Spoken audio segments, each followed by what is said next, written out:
Assalamualaikum warahmatullahi wabarakatuh. Kisah wafatnya Sayyid Abbas bin Ali bin Abi Thalib radhiyallahu ta'ala anhuma di Padang Karbala. Abbas dilahirkan pada tahun 28 Hijriah dari pasangan mulia Amirul Mukminin Ali bin Abi Thalib dengan Sayyidah Fatimah binti Hizam bin Khalid. Pasangan ini dikaruniai 4 orang anak laki-laki, yaitu Abbas, Abdullah, Ja'far, dan Utsman. Karena semua anaknya laki-laki, Fatimah ini digelari Ummu Banin. Tapi ini bukan Fatimah putrinya Rasulullah. Abbas adalah anak terbesar dan anak keempat bagi Amirul Mukminin. Imam Ali radhiyallahu anhu sangat mencintai Abbas. Suatu hari ia memeluk dan menciuminya sambil menangis. Imam Ali radhiyallahu anhu dengan firasatnya mengetahui perjalanan hidup yang akan dilalui putranya ini. Ia melihat dengan mata hatinya bahwa kedua tangan Al-Abbas akan terputus dari badannya yang berlumuran darah dalam perjuangannya membela Sayyid Husain radhiyallahu anhu. Kehidupan ayahnya yaitu Imam Ali radhiyallahu anhu dihiasi berbagai peristiwa yang kaya akan ma'rifat, sehingga betapa banyaknya buku atau kitab yang disusun untuk menceritakan tentang kehidupan dan keutamaannya.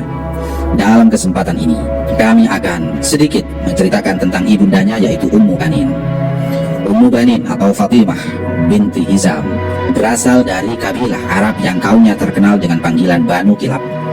Mereka terkenal sebagai kaum pemberani dan cerdik. Diriwayatkan bahwa yang menjodohkan Imam Ali dengan Ummu Banin adalah saudara Imam Ali sendiri yaitu Aqil bin Abi Thalib yang dikenal sebagai pakar dalam ilmu silsilah. Oleh karena itu, dengan senang hati Imam Ali radhiyallahu anhu menerima tawaran saudaranya. Salah satu putra Ummu Banin adalah Abbas yang diberi gelar Qamaru Bani Hashim yang artinya bulannya Bani Hashim. Karena kesempurnaan dan ketampanan wajahnya, Ummu Banin mendidik keempat putranya dengan pendidikan dan akhlak. Ia mengajari putranya tentang perjuangan, tentang keikhlasan dan kesetiaan. Ia mempersiapkan mereka untuk menjadi para pejuang Islam yang siap mempertaruhkan nyawa untuk membela saudaranya yaitu Sayyid Husain radhiyallahu anhu. Ummu Banin adalah profil seorang ibu yang saleh. Sayyid Abbas dididik dan dibesarkan di rumah yang penuh dengan kemuliaan, rumah akidah dan keimanan, rumah ilmu dan ma'rifat, rumah akhlak dan kemuliaan. Ia dididik ayahnya sendiri yaitu Sayyidina Ali radhiyallahu ta'ala anhu. Abbas adalah profil seorang pemuda yang selalu siap berkorban. Hatinya dipenuhi dengan keimanan, akhlaknya mulia, dan seorang yang pemberani. Oleh karena itulah Abbas digelari Abul Fadl atau orang yang mempunyai banyak keutamaan. Ia selalu menemani ayahnya di berbagai peperangan, seperti pada perang Jamal, Siffin, dan Nahrawan. Di medan Karbala, ialah yang memegang bendera saudaranya Husain radhiyallahu anhu. Itulah Al-Abbas yang acap kali kakinya menyentuh tanah ketika sedang menunggang kuda karena badannya yang tinggi besar. Pada pertempuran Siffin, diriwayatkan bahwa Abbas tampil sebagai seorang pemuda jantan dan berwibawa. Wajahnya ditutup dengan kain sehingga tidak seorang pun mengetahui siapa dirinya. Pada pertempuran itu, Muawiyah penasaran ingin mengetahui siapa pemuda yang wajahnya ditutup kain tersebut. Ia memanggil seorang anak buahnya bernama Ibnu Shatal. "Wahai Amir, orang-orang bahkan menyuruhku untuk membunuh orang itu. Kenapa kamu penasaran dengannya?" Jawab Ibnu Shatal. Lalu ia berkata lagi, "Aku akan menyuruh salah seorang dari 7 anakku untuk membunuhnya." Benar saja, ia kemudian menyuruh salah satu anaknya untuk menghadapi orang bercadar tersebut. Namun malah anaknya yang dibunuh. Ia lalu menyuruh anaknya yang kedua, ketiga, sampai ke-7, semuanya terbunuh. Tidak seorang pun yang mampu menghadapinya. Akhirnya Ibnu Shatal pun turun tangan menghadapi orang tersebut. Terjadilah duel yang sangat seru. Tampaknya Ibnu Shatal pun dapat dilumpuhkan.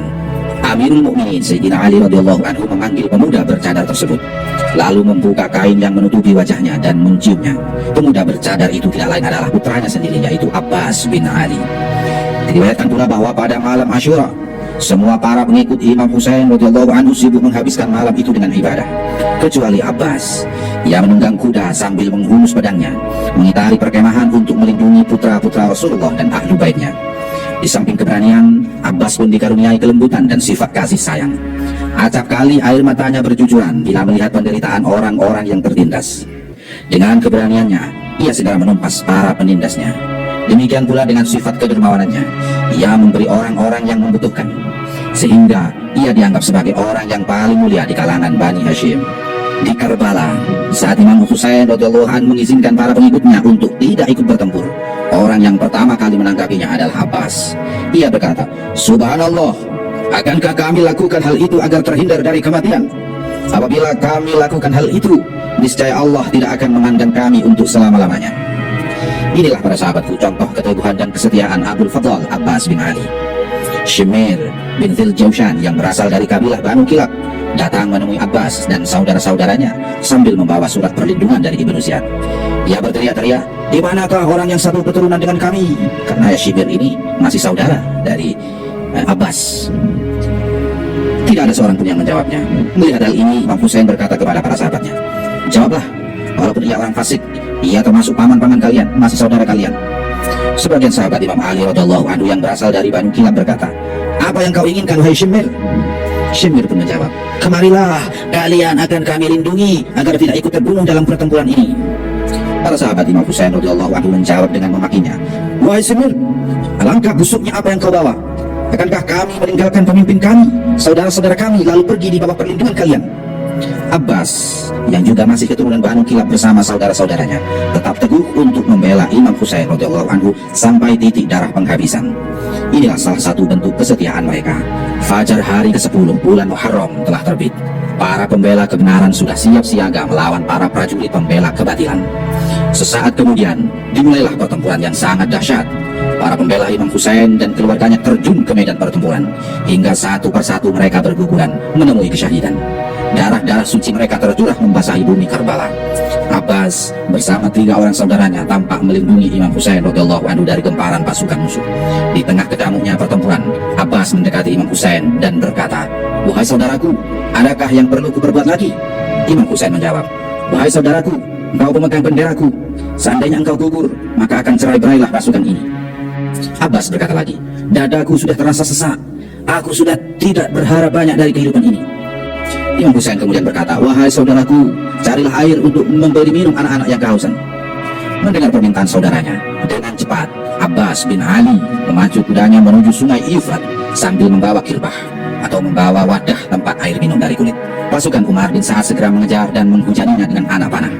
Dengan keberanian yang luar biasa, Abbas menghadapi pasukan musuh yang mengejarnya dan menghalau mereka hingga akhirnya ia sampai ke tepi sungai.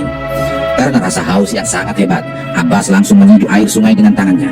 Namun, ketika air hampir menyentuh bibirnya, ia teringat saudaranya Imam Husain radhiyallahu anhu dan ahlu baitnya yang sedang kehausan di padang Karbala. Dengan serta-merta ia mengurungkan niatnya untuk minum. Ia lalu mengisi kirbah yang dibawanya, kemudian diletakkan di pundaknya. Abbas segera pergi meninggalkan tempat itu. Di perjalanan, ternyata pasukan musuh sudah menghadang dan mengepungnya dari berbagai penjuru. Abbas dikeroyok hingga tangan kanannya diputus oleh tebasan Naufal bin Azraq. Setelah tangan kanannya terputus, tempat air kini dipegang dengan tangan kirinya. Sambil terus mempertahankan diri, ia bersyair, "Demi Allah, walaupun kalian telah memutuskan tanganku, aku tetap akan berpegang pada agamaku." Ketika Abbas sedang mempertahankan diri dari keroyokan musuh-musuhnya, tiba-tiba datanglah Hakim bin At-Tufail membokong, membelakangi dan menebas tangan kiri Abbas.